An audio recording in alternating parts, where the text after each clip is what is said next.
Today, we're going to be talking about all of our floatant offerings and how to demystify them, if you will, each of their applications and what flies they're suited for.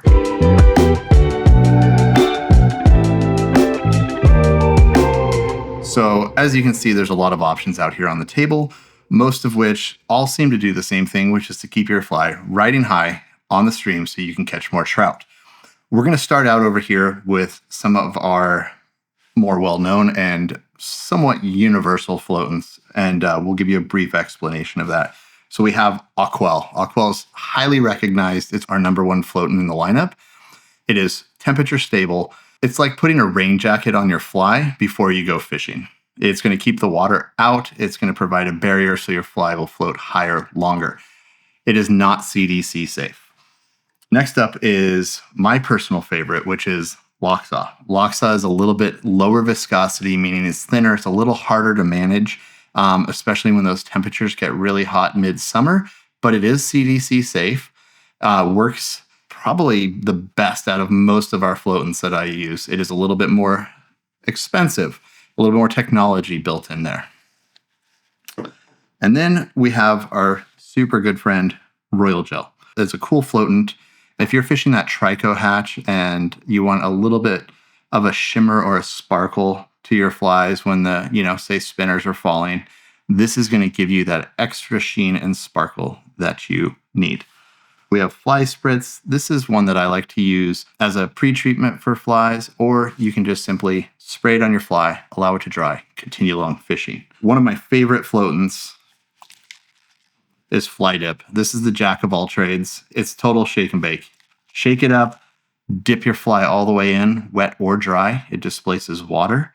Blow it off or false cast a few times, and within about a 10-second period, you're back fishing, even after the fish has slimed it up quite a few times. Next up, we have Paillette Paste. This is a much more thick paste floatant. You can actually use it leader, tippet, fly. Yes, you may sometimes want your leader to float higher than normal. You can use this here. It's not great for the smallest of flies, but it could get the job done in a pinch. Next up, dry shakes. These are more of our powders, our dusts, and different things. The first one I'm going to talk about is Easy Dry. It's not actually a floatant. It's part of a kit. So don't put your fly in here thinking that you've just applied the best floatant in the world, because this whole job is to dry your fly after it's been slimed by those 5 fish so that you can reapply an actual floatant. It's basically a bottled version of a fly drying patch. Shake it up, get the water off the fly, retreat. Next up is going to be Top Ride, our number one selling dry formula. You have the desiccant beads as well as powder inside of here. It's great for a ton of different flies. It's CDC safe. Few false casts, it removes the excess product from the fly and it's ready to float. However, it does leave a little bit of a white residue, so if you're super nitpicky, you might want to look at a gel or one of the dips that doesn't do that.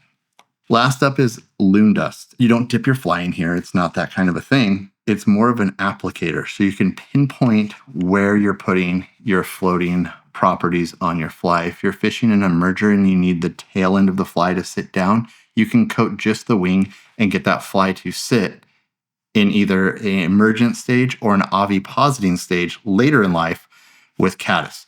This stuff's super awesome. Secret side note, guides used to paint their nymphs with this to create the air bubble that was sometimes seen during the emergent section of nymphing. So whether you're fishing really delicate CDC flies or looking to coat something that resembles a yarn indicator, Loon has you covered, and hope you can find the one that works best for you.